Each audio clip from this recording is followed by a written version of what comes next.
Welcome to the Building Amazing Cities and Towns podcast. This is Jim Hunt, your host, and these are certainly exciting times and interesting times. And today, I know that probably one of the biggest topics on everyone's mind, especially in local government, concern revolves around money. It revolves around budgets, city budgets, and kind of the state of the health of cities. That is primarily determined in many cases by the health and the stability of their budgets. So I thought I would call upon an old friend of mine and someone who probably has as good a handle on finance and cities. She has worked for the National League of Cities and GFOA, the Government Finance Officers Association. So I'd like to welcome my good friend, Cathy Spain. Cathy, welcome to the podcast. Hi, Jim. Glad to be here. Looking forward to it. Great. Well, Cathy, and I know one of the things we do on the podcast that we, for every guest, and we've had a wide array of guests, many of the folks that you know. Cathy Novak has been on, and Melody Colbert-King, Joe Moore out of Chicago, the former alderman. But I always ask people to tell me a little bit about what makes your city amazing. And I know you have a little different take on it. So I'd like you to just give me a little bit of insight to that. Yeah, well, I've been waiting for this question. I know that you typically ask it. So the answer is, Jim, I don't live in a city. I live in Columbia, Maryland, and it's one of the new towns, one of the planned communities of the 1970s. And I always had a lot of fun when I was at the National League of Cities when people would ask me about my city, and I was able to tell them it was a 100,000 population homeowners association, and we didn't have a mayor and we didn't have a council member. We had an executive director and a board of directors. But it is an amazing place. It has a very interesting history. It was developed by Jim Rouse, who was very famous in this in the area of urban development. And it's a very racially diverse community. It's a community with lots of variety of housing. So you see intermixed townhouses, single family homes, condominiums. There's subsidized housing right alongside other types of housing. And there are no gates in Columbia. And it's a community that's it has a tradition of social justice. The people who came to Columbia in the 70s were, they were very liberal, very, thinkers about community. And it's a place that has, got a suburban feel, but it's got an urban vibe. We have, as I said, it's very socially justice oriented. We have interfaith centers rather than churches. So we're very strong tradition of interfaith activities. And we're also a community that's a great place to raise children, and it's a great place to grow old. So there's a lot to like about Columbia. And that points out, Cathy, I think that I find is that, the almost everywhere that people live and choose to live, and, that they have an affection for their community, and they also have a perspective on it that many people, when I've heard Columbia, Maryland, and when I've heard you speak of it in the past, I've never had that. I think it's good to focus sometimes on what makes your community amazing. And even in places that are pretty depressed and pretty, having a difficult time, there's still a reason that people have affection for these communities. And certainly Columbia is no exception, I'm sure. That's right. That's right. So, Cathy, and I went over your long resume in just a couple sentences, but tell us a little bit about part of your journey in local government and how you've kind of arrived at this spot in time at this crisis point. But what was that journey like to get you to where you're at today? So it's an interesting story, Jim, because in going back and thinking about it and looking at my career recently, I realized that I've always kind of been around fiscal distress. So my plans were to be a social studies teacher. And so I went to college and I got that degree, and I came out and we were in recession. And so there were no jobs. There was a lot of inflation, a market crash, unemployment. Sounds a little bit familiar, but that was the situation. And so, like many recent graduates, I went back to graduate school. And I went back to graduate school in economics with a concentration in public finance. So right off the bat, I was involved in local government finance issues through my studies. My first job was at the New York State Assembly Ways and Means Committee. I was a young staff economist there. And I always tell people my first day on the job was incredible. They passed the New York City, it was the state bailout of New York City in the fiscal crisis of 1975. And so there I am, first day on the job, and I'm sitting in the committee, and the cameras are rolling, NBC's there, Mayor Bean is in the house in the Capitol. And that was my first day on the job. And that was really my introduction more personally to fiscal crisis and what it meant for governments, and also my introduction to the municipal bond market, because in effect what they were doing is they were trying to help the city avoid default. And so from there I went to Washington, D.C., and I worked for the Government Finance Officers Association. And I started out doing research on finance, public finance issues, really a lot of different issues related to state and local finance. But I had the good fortune to work with Dr. John Peterson. And at the time, John was one of maybe two preeminent researchers and thinkers in the area of municipal finance. He was the municipal bond market guru. And so that really perked my interest in the whole state and local government arena and the municipal bond market. After a couple of years of research, I went on to become the chief lobbyist for the association for 15 years. And that was where I had a front row seat on a lot of different events that occurred that really had a tremendous impact on state and local government finances. There was the Reagan Revolution, there was the new federalism, there were various tax reform initiatives. I spent many years working on tax reform and the impact it was having on state and local governments, and was even involved in a Supreme Court challenge to one of the provisions of the Tax 86 Tax Reform Act, working with the city of Atlanta, the state of Georgia, the Government Finance Officers Association, and the National League of Cities. After that, I went on to work in public risk management, which was another area that really complemented my work in public finance. Then on to the National League of Cities, where I spent 8 years working closely with cities as well as state municipal leagues. After that, created my own consulting practice, and now I am one of the founding members of a new company called Bearing Advisors. And we are a group of former not-for-profit, for-profit, and public individuals who have expertise in various areas, and we're going to be working to help private sector firms that want to be working in the municipal government space. And Jim is one of my colleagues in that effort. So there you go. And that's a wonderful chronological kind of evolution. And I'd have to say, and I'm always fascinated when especially, I've met so many nice people along the way in local government, and you're certainly at the top of the list.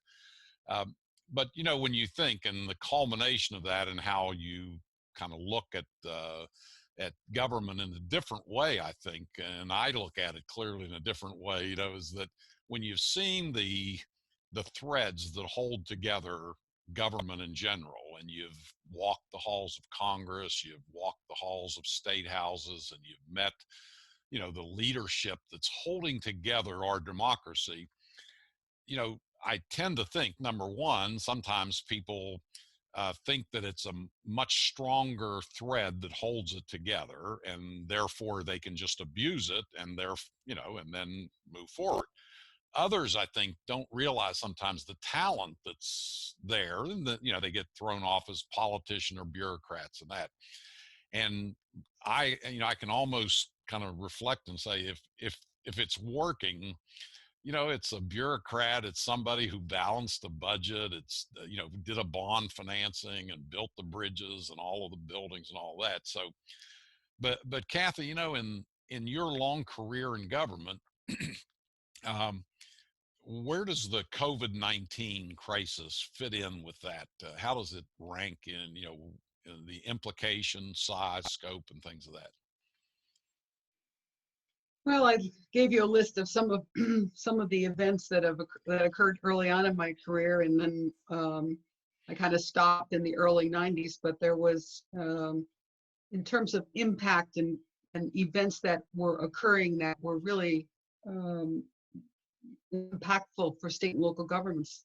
Another one was the Republican takeover of the House in 1994, where you really had a very major political dynamic as opposed to economic disruption.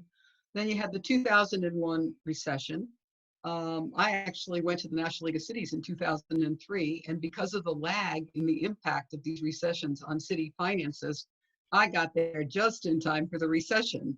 And as we'll discuss later, when cities are looking for ways to cut back, I mean, some of the things they do cut back are travel and memberships and subscriptions. And so this was a really difficult time to be at an association and trying to build membership and, kind of keep things going. But, you know, luckily, I left before the impact of the Great Recession hit, but again, something that was very transformational.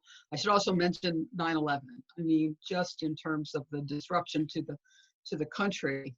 But I think that in terms of where does this fall, I think this is just going to fall as the most disruptive, the worst. It might be relatively short term, but it's going to be deep, and it's going to be I think it's going to be very disruptive.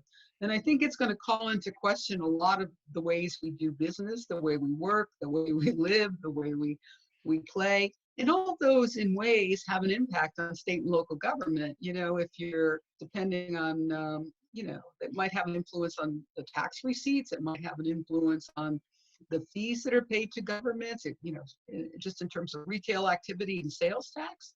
All of these things could have impacts on what happens. And that's what makes this disruption so difficult, I think, for the finance officer who's sitting there trying to project revenues and expenditures. You have to take a lot of things into account, and what are the risks that are presented to your community. And so I think it's going to be really difficult. It's global in nature. It's not just something that's happening to one community or a certain segment of communities, disruption because of a tax bill or something like that. No, it's global. As I said, the duration is unknown.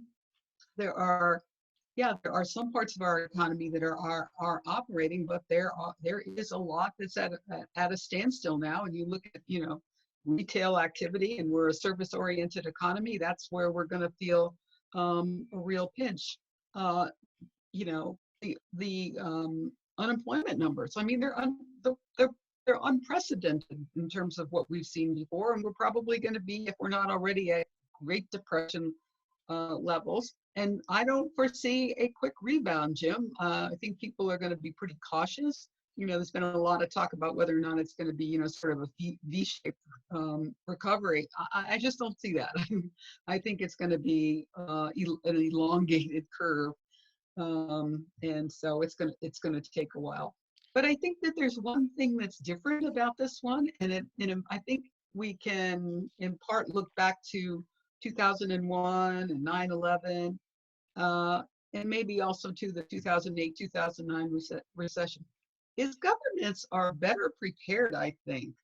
A lot of governments, and you go back and you look at what some of the training and the books that have been written for finance officers and risk managers, it's all about disaster recovery.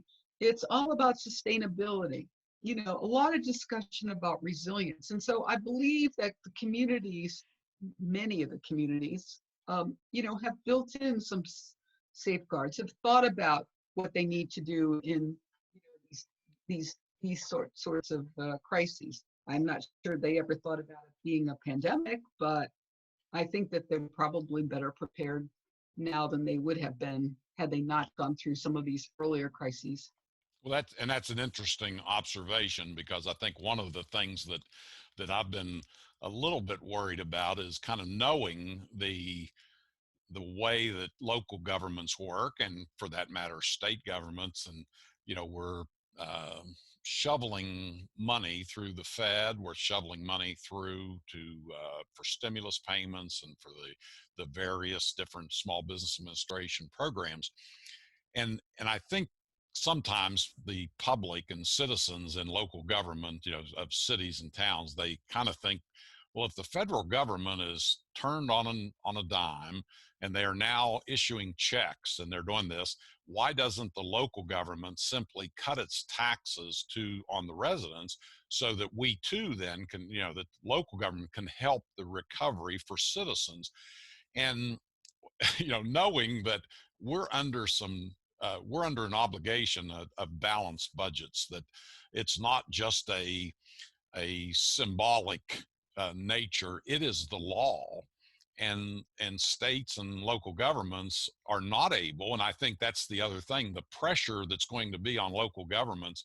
We're going to be being asked to do more services, and quite frankly, it appears to me that the money is not going to be there in the amounts that we were even anticipating in a pretty booming economy. So you did a piece for Bearing Advisors, and you talked a little bit in reference to National League of Cities economic study. And I think the points that you made there about, cities entering into their budgets and all, give us a little insight on that, as to what the real life today or tomorrow that finance directors are probably looking at.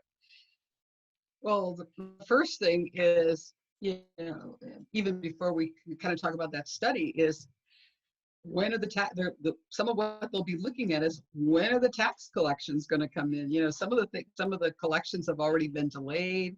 In some instances, when you've got the state making decisions that will have an impact on local taxes. I mean, here in Maryland, I have a local income tax, so any decisions made at the state level are going to have an impact on the receipts at the local level. So there's a lot of uncertainty in terms of when the sales tax collections are going to come in.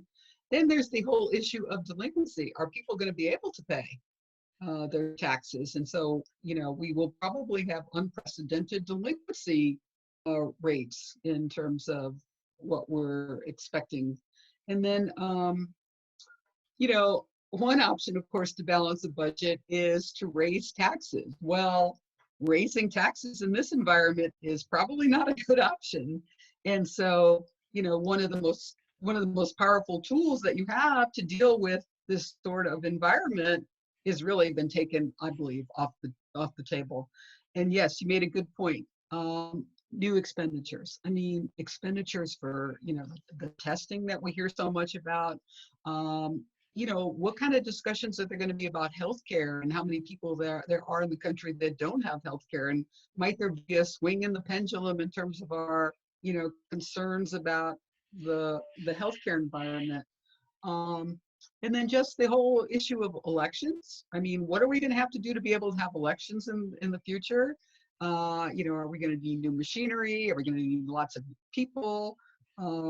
So I think that there's potential for a lot new demand expenditures on the part of local governments, in addition to the falling of revenues, which creates a tremendous gap in the gap that the finance community is trying to deal with. So going into this recession and, kind of looking at this National League of Cities study, it's, by the way, a very reliable study. It's been around, it's a survey of finance officers that's been done for 34 years. And so they've kind of got this down pat. And if you look at the fiscal year that ended in 2008, the finance officers, when they were asked about, what do you foresee in terms of what's going to happen to your revenues, what's going to happen to your expenditures, the finance officers in the 2008 fiscal year were already beginning to see weakness. They were, concerned about some of the slowing of the housing market, There were stagnant wages, some concerns about the impact of that 2007 Tax Reform Act in Washington. And so they were already, their antenna were up in terms of concerns. They were starting to see a decline, a slowing of revenues, not a slowing in expenditures, which means that they're coming to a point where there's going to be a bit of a gap. Prior to that, they were actually, after the recession, recovering. And one of the good things about that period of recovery is they were able to replenish some of their reserves, those rainy day funds. And so going into this current crisis, they had built up their reserves. Now, the issue with the reserves is, is it anywhere near enough?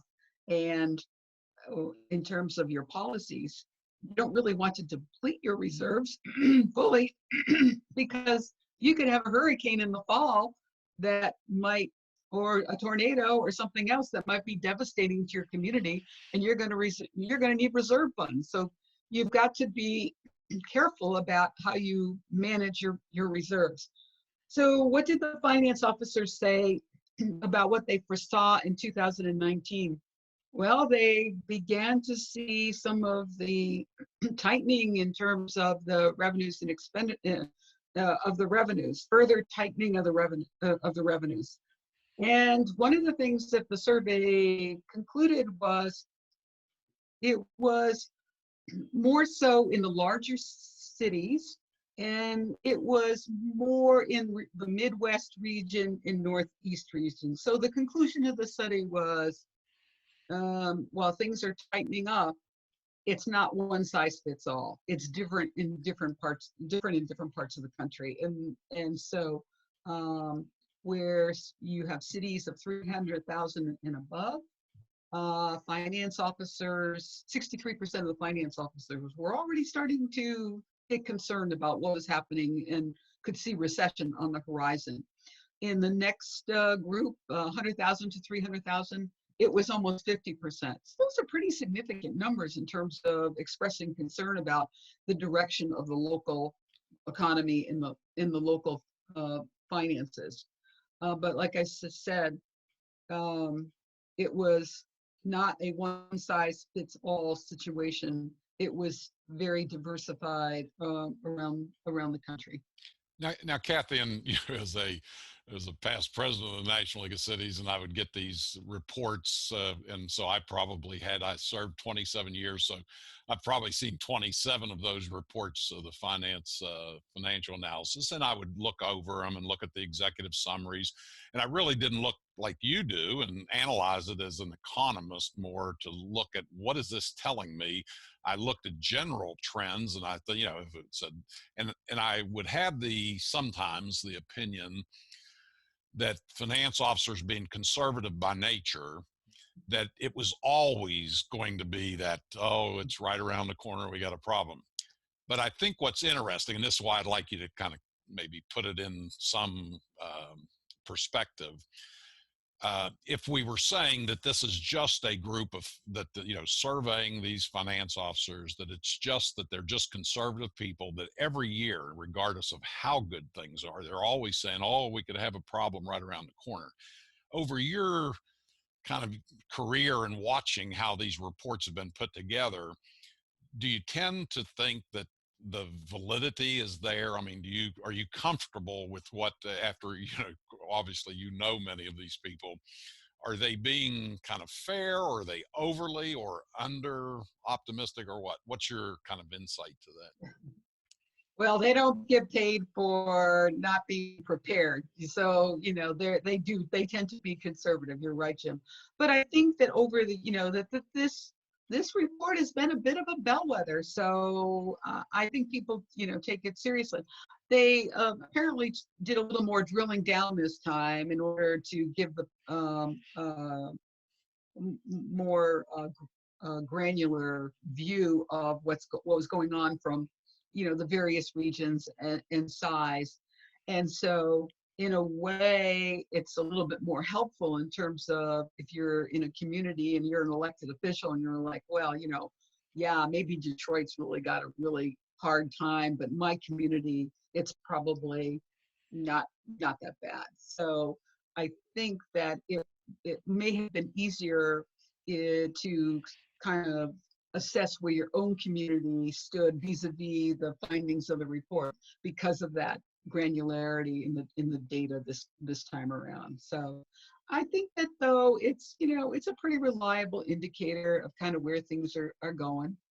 Yeah, because and I always thought that too was that being a finance director is a difficult job because obviously as the 7 or 12 or 27 council members and the mayor and all, they're looking many, you have, if you have 7 council members, you have 7 individual agendas and projects and ways to spend money and ideas and so forth.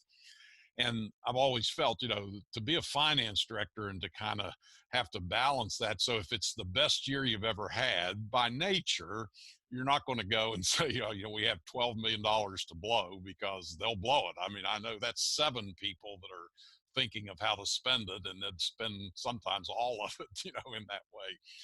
But I do think I appreciate that analysis, because I think everyone that looks at a study always wants to know what's the biases in the study, what would be the things that each year and how it's trended. And I think obviously if the study was only 3 years old, 3 times, it's harder to get a feel of it. But something that's been around as long as this has is certainly uh, been able to